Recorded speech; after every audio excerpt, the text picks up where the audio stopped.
नमस्कार दोस्तों, स्वागत है आप सभी का exam Guru tips and tricks में।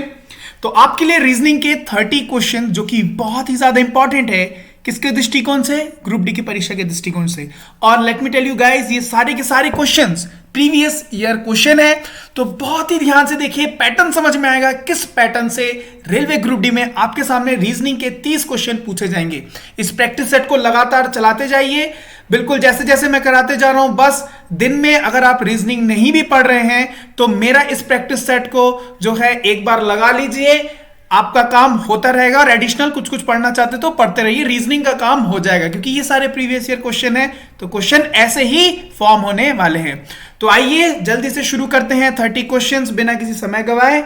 बहुत बेहतरीन बेहतरीन क्वेश्चन है, सिटिंग अरेंजमेंट के क्वेश्चन है, वेन डायग्राम के क्वेश्चन है, कुछ पजल वाले क्वेश्चन है, तो बहुत इंपॉर्टेंट क्लास है। आइए शुरू किया जाए। पहला क्वेश्चन आपके समक्ष, अगर कॉकपिट को CPT लिखा जाता है तो कैप्टन को क्या लिखा जाएगा? COCKPIT। कॉकपिट को CPT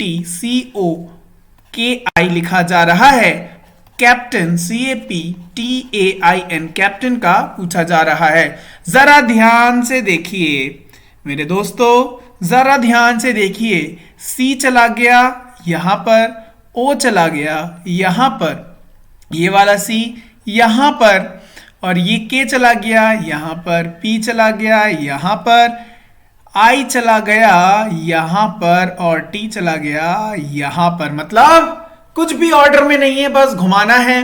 तो जो ये पहला वाला है कहां जाएगा? चौथे नंबर पर, चौथे नंबर पर आ गया C। दूसरा वाला कहां आ जाएगा? 1 2 3 4 5वें नंबर पर, 1 2 3 4 5वें नंबर पर कौन आ जाएगा? यहां पर पहला वाला, सॉरी ये जो दूसरा वाला है 1 सेकेंड, दूसरा वाला जो है कहां पर चला जाएगा? 1 2 3 4 5, मतलब A यहां आ जाएगा। ओके, उसके बाद ये जो तीसरा वाला है ये कहां आ जाएगा? पहले नंबर पर, तो तीसरा वाला पहले नंबर पर आ गया। उसके बाद देखते हैं कि जो है उसके बाद जो ये दूसरा वाला है ये कौन सा है यहाँ का? 1 2 3 4 5वां वाला, 1 2 3 4 5वां वाला A यहाँ आ गया। ये जो तीसरा वाला ये आखिरी है, N यहाँ आ गया। फिर यहाँ जो सेकंड लास्ट है वो कौन सा है? चौथा वाला, 1 2 3 4, T यहाँ आ गया और I यहाँ आ गया। कौन सा ऑप्शन है जरा देखो तो? PANC कट, PANC ये भी कट। उसके बाद आखिरी में I वाला, ऑप्शन नंबर D हो गया आपका राइट आंसर। बढ़ते नेक्स्ट क्वेश्चन में, जरा आइए। श्रृंखला में अनुपस्थित पद ज्ञात करिए। देखिए 4 बड़ा, फिर 6 बड़ा, फिर 8 बड़ा, फिर 10 बड़ा, फिर 12, फिर 14, तो फिर अब क्या बढ़ेगा? 16, 72। कौन सा option? Option number C। Next question आइए जरा देखें। क्वेश्चन क्या कह रहा है, ध्यान से पढ़िए। S की मां K की पुत्री है, S की मां K की पुत्री है, जिसका पति उनके एकमात्र पुत्र C का पिता है। S K से किस प्रकार संबंधित है? ये देखिए, S की मां K की पुत्री है, ठीक है। K की कौन हुई? पुत्री हुई, ठीक है। K की पुत्री है, जिसका, किसका, जो भी देखे, K का पति, तो जिसका पति मतलब ये कौन हो गई? ये तो पत्नी हो गई। इसका जो पति है उनके एकमात्र पुत्र C का पिता है, मतलब इसका एक भाई भी है। कौन? C का पिता है, राइट। ओके, S K से किस प्रकार संबंधित है? S K से किस प्रकार संबंधित है? अभी मुझे एक बात बताओ, S का जेंडर पता है क्या? उसका मुझे पता है क्या लड़का है कि लड़की? नहीं, उसका लिंग नहीं पता है। इसका मतलब हम निर्धारित ही नहीं कर सकते हैं कि वो कौन होगा। नेक्स्ट क्वेश्चन आइए।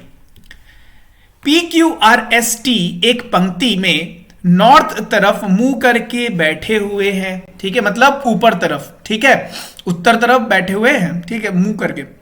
निम्नलिखित जानकारियों के आधार पर नीचे दिए गए प्रश्नों के उत्तर दें। देखिए, एस टी के ठीक पहले है आर, दाएं से दूसरा और क्यू के बाद है, पी अंतिम स्थान पर है और टी के बाद है। तो क्या बोल रहा है, मध्य में कौन है, पहले इसको बनाया जाए। कितने लोग हैं गाइस, 1 2 3 4 5, तो 5 लोग हैं, 1 2 3 4 5, ठीक है। आगे देखते हैं, एस टी के ठीक पहले है, एस टी के ठीक पहले है, ऐसा कुछ बनेगा भी, यहां पर तो मैं नहीं लगा सकता क्योंकि मुझे फाइनल नहीं पता है। आर दाएं से दूसरा है, राइट से दूसरा है, मतलब आर यहां होगा, और क्यू के बाद है, और क्यू के बाद है।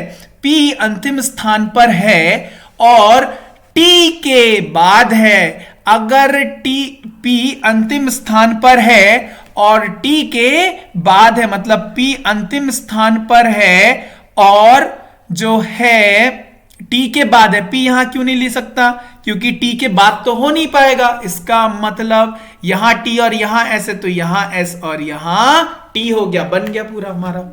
मध्य में कौन कौन दिख रहा है, क्यू दिख रहा है ना, ऑप्शन नंबर बी। नेक्स्ट क्या बोल रहा है कि दाएं छोर पर कौन है, दाया छोर राइट साइड पर कौन है, पी है, तो कौन हो जाएगा, ऑप्शन नंबर ए पी है। नेक्स्ट क्या बोल रहा है जरा देखिए, बाएं से दूसरा कौन है, लेफ्ट से सेकंड नंबर पर कौन है, टी है, तो कौन सा हो जाएगा, ऑप्शन नंबर बी हो जाएगा, ऑप्शन नंबर बी टी है। आइए नेक्स्ट क्वेश्चन। अर्थपूर्ण शब्द बनाने के लिए अव्यवस्थित अक्षरों को पुनर्व्यवस्थित करें और उस एक को चुने जो मार्क्यू से अलग है। जरा ध्यान से देखो तो, इन सबको जरा ध्यान से देखो तो, पहला वाला क्या दिख रहा है, टीचर, TEACHER। दूसरा वाला क्या दिख रहा है, स्टूडेंट, STUDENT। उसके बाद तीसरा क्या दिख रहा है गाइस, लाइब्रेरी, LIBRARY, लाइब्रेरी। और चौथा मार्केट, MARKET, मार्केट दिख रहा है। टीचर, स्टूडेंट, लाइब्रेरी स्कूल से रिलेटेड है, लेकिन मार्केट इज अलग, ऑप्शन नंबर डी। चलिए नेक्स्ट क्वेश्चन। P Q की मां है जो R की बहन है, S R का पुत्र है, P S से किस प्रकार संबंधित है, आइए देखते हैं। P Q की मां है, P जो है वो कौन है, Q की मां है, ठीक है। जो मतलब पास वाले को जाके पकड़ना है, Q जो R की बहन है, मतलब Q जो है की मां है। अच्छा, और क्या बोल रहा है, जो आर की बहन है, कौन आर की बहन है, कौन आर की बहन है बताओ, आर की बहन कौन है, क्यों है, मतलब ये हुई लड़की और ये हुई आर की बहन हो गई की, क्यों, ठीक है। आगे पढ़ते हैं। एस आर का पुत्र है, ठीक है, एस आर का पुत्र है, एस आर का कौन है, पुत्र है, मेल है। आगे देखते हैं, सन है। फिर बोल रहे पी एस से किस प्रकार संबंधित है, पी एस से, देखो इसके ये पता नहीं लड़का हो सकता है या लड़की हो सकती है, ठीक है। तो यहां पर जो है, अच्छा आर का पुत्र है, यहां मुझे पता नहीं है लड़का है कि लड़की है, ठीक है। ये अगर लड़का हुआ तो लड़के के मां दादी होंगी, और अगर लड़की हुई तो उसकी मां नानी होंगी, तो इसका मतलब एक ही ऑप्शन है, नानी दादी वाला है नहीं, ऑप्शन नंबर ए हो गया right answer. Next question guys, आइए क्वेश्चन क्या कह रहा है, श्रृंखला में अनुपस्थित पद क्वेश्चन मार्क ज्ञात करिए। देखिए डी यहां WUT है, QSP है, क्वेश्चन मार्क KIH है और DEK है। थोड़ा सोचिए थोड़ा, तो देखिए ध्यान से, DEF छोड़ के G, HIJ छोड़ के K, LMN छोड़ के O, PQR छोड़ के ST, उसके बाद ये, ठीक है। तो OML option number B, OML। Next question देखते हैं, आइए। कथनों के अनुसार कथनों का अनुसरण करते हुए उनके कुछ निष्कर्ष नीचे दिए गए हैं। कथन प्रथम क्या बोल रहा है, डिजिटल युग चुपचाप मानवता के कार्बन फुटप्रिंट में योगदान दे रहा है। ठीक है, दूसरा क्या बोल रहा है, कंप्यूटर, स्मार्टफोन आदि का निर्माण और उनके उपयोग भी ग्रीन हाउस गैसों का उत्पादन में शामिल है। दोनों समझ गए? ओके, निष्कर्ष देखते हैं। निष्कर्ष हम वही लगाएंगे जो 100% कथन के हिसाब से एक्यूरेट होगा। आभासी मतलब वर्चुअल दुनिया चुपचाप मानवता के लिए हानिकारक होती जा रही है। देखो, निर्माण कर रही है। और कंप्यूटर, स्मार्टफोन, ये सब क्या है? ये सब वर्चुअल है ना, तो ये सब क्या कर रही है? ग्रीन हाउस गैस निकाल रही है, तो हानिकारक हो रही है। बिल्कुल सही। दूसरा क्या बोल रहा है? स्मार्टफोन का उपयोग ग्रीन हाउस गैस का उत्पादन करता है। देखिए, ग्रीन हाउस गैस का उत्पादन में शामिल है। दोनों सही है, मतलब ए और दोनों, फर्स्ट और सेकंड दोनों अनुसरण करता है। नेक्स्ट क्वेश्चन गाइस, ई का अर्थ प्लस है, एफ का मल्टीप्लाई है, जी का डिवाइड है और एच का माइनस है, तो इसका 21, एच का क्या है? -1, जी का क्या है? डिवाइडेड बाई 17, एफ का क्या है? मल्टीप्लाई बाई 102, उसके बाद जी का फिर से डिवाइड 6, एफ का multiply by 34 and H is what? -6। ई का कहीं इस्तेमाल ही नहीं हुआ, ये तो बेफालतू में दे दिएगा। चलिए आइए, 81 - 1 upon 17 multiply by 102 divided by 6 multiply by 34 -6। Can we write it? Yes we can. Okay, तो यहां देखो दुगनी 3 3 3 1 2 4 34, इसका मतलब 81 - 34 - 36 विच इज 40, इसका मतलब 41 is the right answer, option number C. Next, 4 पुत्र और एक अविवाहित पुत्री अपने माता पिता के साथ रहते हैं। एक पुत्र और एक पुत्री और एक पुत्र की एक पुत्री और एक पुत्र है। अन्य पुत्रों के प्रत्येक 2-2 पुत्रियां हैं। परिवार में कितने महिला सदस्य हैं? आइए, 4 पुत्र और एक अविवाहित पुत्री अपने माता पिता के साथ रहती है। 4 पुत्र, ठीक है, मेल मेल मेल मेल, एक अविवाहित पुत्री के साथ रहती है। एक अविवाहित पुत्री मतलब फीमेल, और कौन? हस्बैंड एंड वाइफ मतलब मेल एंड फीमेल के साथ। ठीक, मां बाप हो गए और ये बच्चे हो गए। एक पुत्र की एक पुत्री और एक पुत्र है। लेट्स से ये एक पुत्र है, मेल है, इसके, एक minute, let me do this. Okay, ठीक है, तो एक पुत्र के एक पुत्री और एक पुत्र है। एक मेल है इसका और एक फीमेल है, बच्चा। ठीक है, अन्य पुत्रों के प्रत्येक 2-2 पुत्रियां हैं, 2 फीमेल कर करके हैं, 2 फीमेल कर करके हैं। ठीक है, अरे हाँ कि ना, बस एक खेल खत्म। परिवार में कितने महिला सदस्य हैं? तो 1 2 3 4 5 6 7 8 और यहां एक 9। कौन सा option? Option number C, 9। Next question, यदि अभाज्य, सम और विषम स्थानों के अक्षरों को क्रमशः 4 5 और 3 कोट बंद किया जाए तो एजुकेशन का कोड क्या होगा? बहुत अच्छा क्वेश्चन है। देखिए जरा, पहली बार इस क्वेश्चन को मे भी आप देख रहे होंगे। देखिए, एजुकेशन और एडुकेशन जो है, यहां पर जो संख्या ई मतलब 5 नंबर, डी मतलब 4, यू मतलब यूवी 21, सी मतलब 3, ए मतलब 1, टी मतलब 20, आई मतलब 9, ओ मतलब 15, एम एन मतलब MN 14। ठीक है, अरे हाँ समझ गए। चलो, अब अगर इन नंबरों में अभाज्य हुआ तो 4 लगाना है, सम हुआ तो 5 करना है और विषम हुआ तो 3 करना है। देखो, ई क्या है? ई एक विषम संख्या है, साथ में वो अभाज्य संख्या भी है, ऑड भी है और प्राइम नंबर भी है। यहां पर देखो तो इसके मतलब यहां पर या तो विषम होगा, या तो पहले में या तो 3 होगा और या तो 4 होगा। 3 से स्टार्ट होने वाला कोई ऑप्शन है क्या? नहीं है। 4 से होने वाला है, इसका मतलब 4 से स्टार्ट होगा। चलो, 4 नंबर क्या है गाइस? 4 नंबर तो भाज्य संख्या, पर यहां भाज्य नहीं, सम है, सम संख्या है। तो सम को मैं किससे डिनोट करूंगा? 5 से डिनोट करूंगा। अरे समझ गए। 21 क्या है? विषम है, तो ये हो गया क्या? 3 नंबर। 3 क्या है गाइस? एक अभाज्य संख्या है, तो अभाज्य होने के लिए उनको 4 से डिनोट करना होगा। अरे समझ में आ रहा है कि नहीं आ रहा है, जरा मुझे बताओ तो। आ रहा है ना। आगे देखते हैं।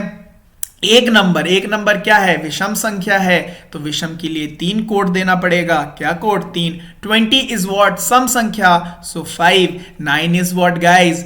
9 इज व्हाट? विषम संख्या, भाज्य तो है नहीं, विषम संख्या, विच इज 3। 15 इज विषम संख्या, 3 एंड 14 इज सम संख्या, मतलब 5। अरे कौन सा ऑप्शन है देखो तो। 4 5 3 4 3, 4 5 3 4 3, 4 5 3 4 3, 4 5 3 4 3, 4 5 3 4 3, यहां तक तो सेम है। 4 5 3 4 3, उसके बाद 5 है। ऑप्शन नंबर सी हो गया right answer. Next question. This is done को 792, दैट इज रिमेनिंग को 824, रिमेनिंग इज डन को 298 से कोड बंद किया जाता है, तो डन का क्या होगा? देखो दिस इज डन 792, यहीं पे सॉल्व करते हैं। That is remaining 824 and remaining is done को 298। देखो इज तीनों में सिर्फ एक ही कॉमन है, ठीक है, इज। यहां देखो तो दो और 2 जो है कॉमन है, मतलब इस जो हो गया वो क्या हो गया? 2 हो गया। अब रिमेनिंग इज डन और दिस इज रिमेनिंग में रिमेनिंग सेम है, सिर्फ कौन सेम है? रिमेनिंग सेम है, सिर्फ रिमेनिंग सेम है। इसका तो हम पता कर चुके, रिमेनिंग एंड इस है तो इस हम पता कर चुके हैं। तो देखो यहां जो 8 है और यहां जो 8 है, रिमेनिंग कौन हो गया बताओ तो जरा? 8 हो गया। तो रिमेनिंग इज डन, रिमेनिंग भी हो गया, 8 भी हो गया, 2 भी हो गया, लास्ट में बचा कौन है? 9 है, जो कि होगा done. Option number D done. Question is done. Next question. कथन कह रहा है जनता की आपूर्ति हेतु दूध का परीक्षण करने के लिए बहुत सारे प्रयास किए जाते हैं, ठीक है। गायों और भैंसों की अत्यधिक अस्वास्थ्यकर परिस्थिति में रहने से पैदा होने वाले संक्रमण पर ध्यान का कोई प्रयास नहीं किया जाता है, ठीक है। दोनों कथन समझ गए। निष्कर्ष। दूध देने वाले जानवरों का कल्याण समान रूप से इक्वली इंपॉर्टेंट है। बिल्कुल सही, ठीक है। दूध के आपूर्ति करने वाले स्रोत अत्यधिक दूषित बने हुए हैं, तो बता दो मुझे जरा ये भी सही है कि नहीं है। इसका मतलब ऑप्शन नंबर सी 1 और 2 दोनों अनुसरण करता है। Next question. टाइगर को REGIT TIGR उल्टा कर दिया गया ना, तो लेपर्ड को क्या होगा? DRAPOEL DRAPOEL। Option number C is the right answer guys. Next question पढ़िए। नेक्स्ट क्वेश्चन क्या कर रहा है? सॉल्व करिए।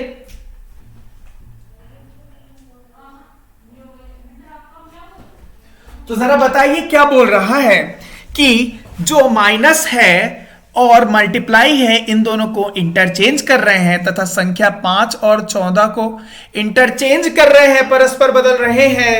तो क्या बोल रहा है? इसका मान ज्ञात करो। तो मतलब जहां जहां 5 होगा वहां वहां 14 लगाना है, जहां जहां 14 होगा वहां वहां 5 करना है। इसी के साथ साथ जहां जहां माइनस है वहां मल्टीप्लाई करना है और जहां जहां मल्टीप्लाई है वहां माइनस करना है।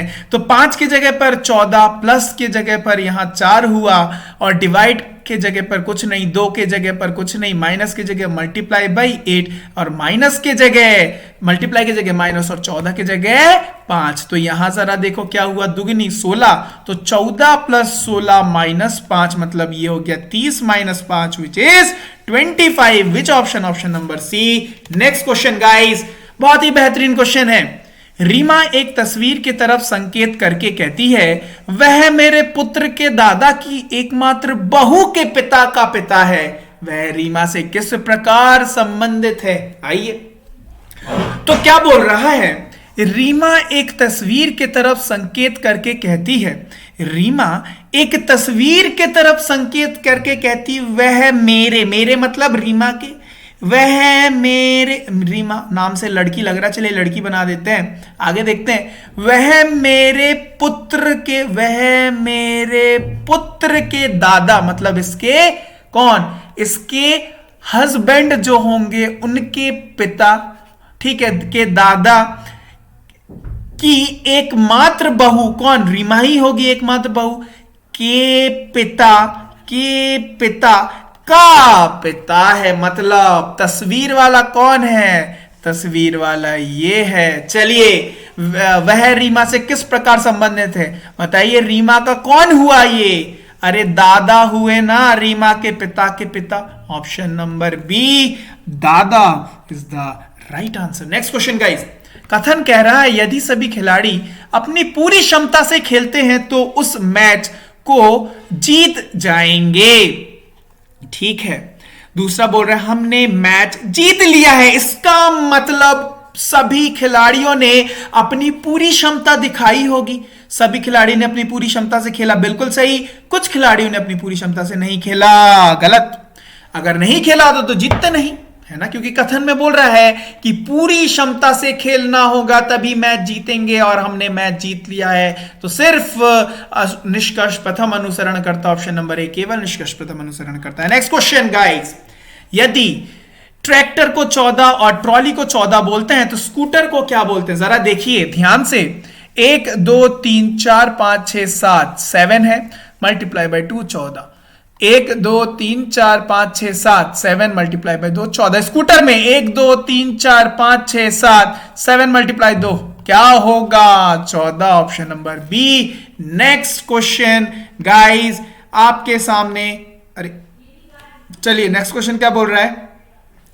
नेक्स्ट क्वेश्चन बोल रहा है एक परीक्षा में 3 वर्ग ए, बी और सी थे।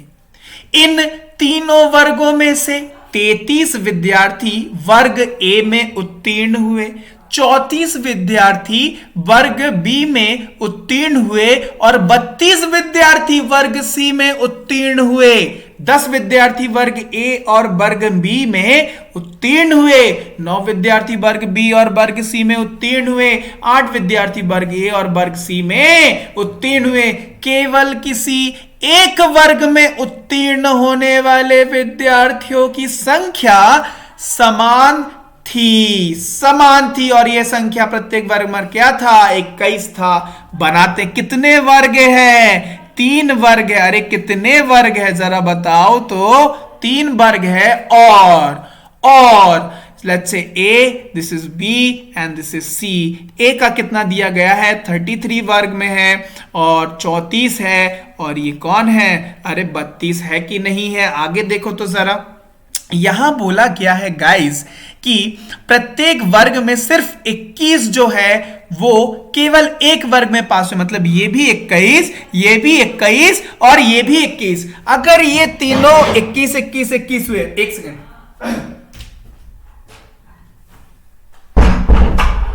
चलिए, अगर ये तीनों 21 21 21 हुए, सो टेल मी यहां पर यहां से स्टार्ट करते हैं। 10 विद्यार्थी वर्ग ए और बी में उत्तीर्ण हुए। ए और बी में कितने विद्यार्थी उत्तीर्ण हुए, 10। देखो ए और बी में उत्तीर्ण होने वाले, let me change the colour so it will be very easier to you to understand. देखिए ए और बी में होने वाले तो ये है ना, लेकिन अभी मुझे बीच का नहीं पता है, ठीक है। तो लेट्स से मैं छोटा करके यहां लिख देता हूं 10, ठीक है। आगे पढ़ते हैं। देखो 10 जो है ये और ये मिलकर होंगे। अभी तो मुझे किसी एग्जैक्ट एक एरिया का नहीं पता है ना, तो मैं नहीं लिख सकता, तो इसलिए छोटा करके लिख दिया 10। आगे देखते हैं। 9 विद्यार्थी वर्ग बी और सी में, 9 विद्यार्थी, ठीक है। आगे बी और सी में वाले ये होंगे, ये वाला पोर्शन होगा टोटल, ठीक। आर यू गेटिंग ना। चलिए 8 विद्यार्थी ए और सी में, 8 विद्यार्थी, ठीक है। केवल किसी एक वर्ग में उत्तीर्ण होने वाले से लिख दिया हूं। अब देखो जरा सी में टोटल होने वाले कितने लोग थे, 32 लोग थे, और यहां 21 9 और 8 हो चुका है, मतलब 30 38 हो चुका है। इसका मतलब एक्सेस कितना हो गया, 6 हो गया। गाइस जो भी एक्सेस हो रहा है उसको बीच में बस लिख दो, खेल खत्म।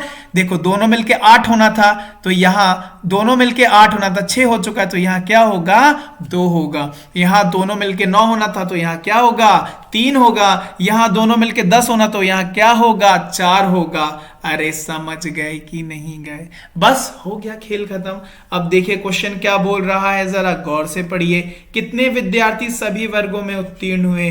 तो कितने हुए, सभी वाले 6, option number B. Next question क्या बोल रहा है, कितने विद्यार्थी तीनों वर्गों से केवल एक ही में उत्तीर्ण हुए? केवल एक ही में, तो 21, 21 और 21 मतलब 63, option number C. Next question क्या बोल रहा है, एक या एक से अधिक वर्गों में उत्तीर्ण विद्यार्थियों का केवल वर्ग ए में उत्तीर्ण विद्यार्थियों से अनुपात, केवल वर्ग ए में अनुपात क्या है? मतलब एक या एक से अधिक ए से कंपैरिजन करना है। ए से कंपैरिजन, केवल ए में कितने हुए, 21 हुए, केवल ए में 21 हुए, और सब में एक या एक से ज्यादा। तो ये देखो एक या एक से ज्यादा, एक में अगर करूंगा तो ये 21, ये 21, 63 तो हो ही गए। एक से ज्यादा में देखो ये 4, ये 6, ये 2, ये 3, तो 4 + 6 + 2 + 3, तो यहां हो गया क्या, 10।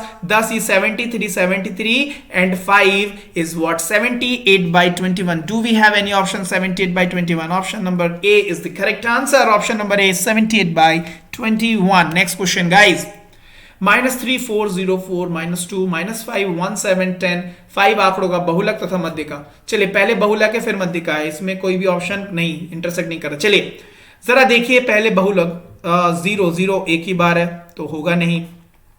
4 एक बार है, 2 बार है, इसको कंसीडर किया जा सकता है। अभी देखो -2 एक ही बार है तो ये भी नहीं होगा। 7 एक ही बार है तो ये भी नहीं होगा। ऑप्शन नंबर बी हो गया right answer. We do not require to find out the मध्य का। ओके नेक्स्ट क्वेश्चन आइए। दिए गए विकल्पों में से वह जोड़ा चुने जो पहले दिए गए जोड़ों की शब्द की भांति आपस में संबंधित हो। फेफड़ा मानव में होता है, मानव जो होता है फेफड़ा से सांस लेते हैं, तो गलफड़ा, गलफड़ा it is a Hindi word, ठीक है, किसका, गिल्स का। और गिल से कौन सांस लेता है, मछली। ऑप्शन नंबर ए, मछली is the right answer. Next question guys, यदि मल्टी डिवाइड को गुणा, माइनस को प्लस, प्लस का भाग और मल्टीप्लाई का ऋण से दर्शाता है, तो निम्न में से कौन सा विकल्प समीकरण का मान होगा? तो डिवाइड की जगह पर क्या गुणा, 19 गुणा 9, मल्टीप्लाई की जगह पर क्या, -51, ठीक है। आगे देखते हैं, माइनस की जगह पर क्या, +171, और प्लस की जगह पर क्या गाइस, भाग 19। ये कितना हुआ, 117 -51 और सॉरी 171, सॉरी माय मिस्टेक, 171, और ये कितना हो गया, ये 9 गुना, तो ये कितना हो गया, 180 से अगर मैं 51 करूंगा तो 130 और एक कम 129, option number B. Next question आइए। 2, 9, 9, 3, 6, 9, 4 आंकड़ों का मध्य जोड़ दो। 8, 10, 10, 10, 13, 29, 19, 19 और 4, 23, 23 और ये 42 बटे 1, 2, 3, 4, 5, 6, 7, तो ऑप्शन नंबर ये हो गया 42/7। नेक्स्ट क्वेश्चन आइए।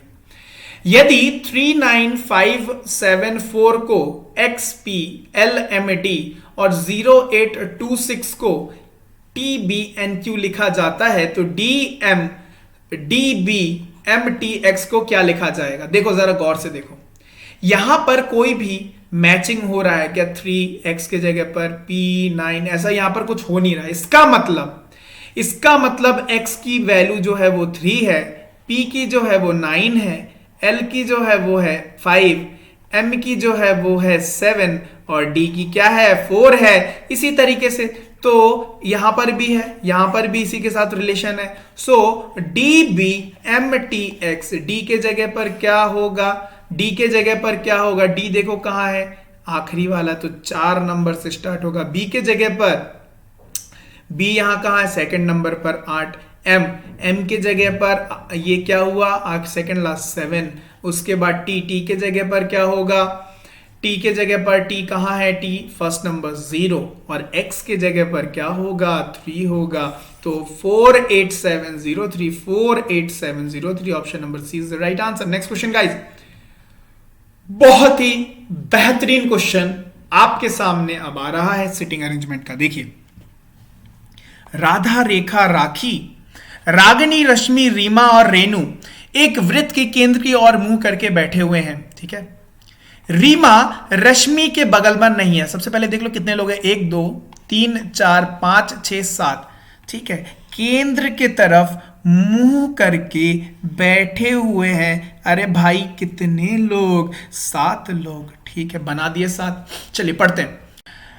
रीमा रेशमी के बगल में नहीं है, राधा रागिनी के तुरंत दाएं है, रेखा रीमा के बाएं दूसरी है, रेणु राधा के बाएं तीसरी है। निम्नलिखित व्यक्तियों में से चलिए पहले तो बना लिया जाए इसको। आइए, जो रीमा है वो रेशमी के बगल में नहीं है। रीमा जो है वो रेशमी के बगल में नहीं है। आगे बढ़ते हैं। राधा रागिनी के तुरंत दाएं है, राधा रागिनी के तुरंत दाएं हैं। अगर मैं रागिनी को यहां ले लूं, RAGNI, रागिनी को यहां ले लूं तो राधा रागिनी के तुरंत दाएं है, तो यहां कौन होगा, राधा होगा, राधा होगी, सॉरी राधा होगी। चलिए आगे। रेखा रीमा के बाएं दूसरी है, रेखा रीमा के बाएं दूसरी। अभी तो कुछ दिख नहीं रहा, ना रेखा दिख रहा है ना रीमा, तो हम बनाते हैं इसको। रेखा रीमा के बाएं, रेखा रीमा, लेट्स से ये रीमा है, रीमा के बाएं दूसरे पर कौन है, रेखा है। अरे समझ गए कि नहीं, अरे समझ में आ रहा है कि नहीं आ रहा है ना, समझ में आ रहा है ना गाइस। कोई भी दिक्कत हो रही तो कमेंट सेक्शन में कमेंट करो। ठीक है, तो रीमा के बाएं दूसरे स्थान पर है, उसके बाद राधा रेणु के बाएं तीसरी है। राधा जो है, राधा तो यहां गिवन है, इसका मतलब इसके जगह मैं बना सकता हूं रेणु के बाएं, मतलब लेफ्ट तीसरी है। तो रेणु अगर मैं यहां दूंगा तो 1 2 3, राधा तो आ गई ना बाएं, बस यहां बन गया। अब लगाएं जुगाड़। क्या पहला वाला कंडीशन था, रीमा और रेशमी साथ में नहीं हो सकते, और दूसरा वाला कंडीशन क्या है, रेखा जो है रीमा के बाएं दूसरा है। ठीक है, तो रीमा और रेखा, रीमा और रेखा। अब देखो, अगर मैं रीमा को यहां डालूं तो रेखा को यहां आना चाहिए, लेकिन यहां रेणु है तो कौन साइड कर जाएगा। अगर मैं रीमा को यहां रखूं तो इसके बाएं दूसरा है, तो रेखा यहां आ जाएगी। अरे आएगी कि नहीं आएगी।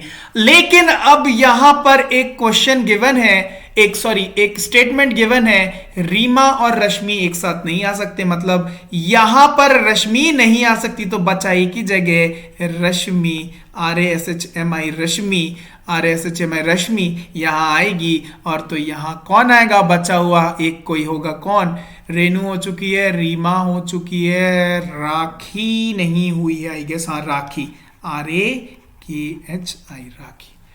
पूरा समझ गए। चलो अब देखो, निम्नलिखित व्यक्तियों के जोड़ियों में से किस जोड़ी का पहला व्यक्ति दूसरे के तुरंत बाएं है, मतलब ऐसा ही कुछ। ठीक है, देखो तो राधा रीमा के लेफ्ट में है क्या, राधा रीमा नहीं, गलत। दूसरा राखी रेखा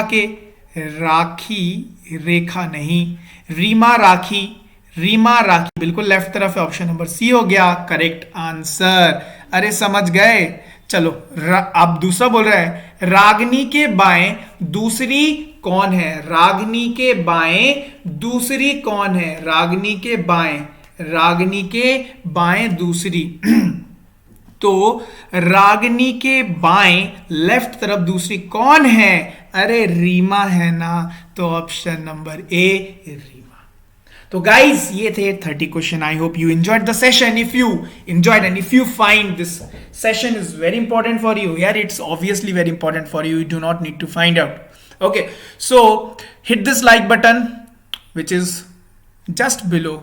ठीक है, और इसी के साथ साथ इफ यू हैव एनी इश्यूज kindly comment on the comment section, and if you yet didn't subscribe the Exam Guru tips and tricks, kindly subscribe it because मैं आपके लिए डेली वीडियोस ला रहा हूं, right? So okay then, see you guys, meet you later. तब तक के लिए bye bye. Till then bye bye and have a nice day.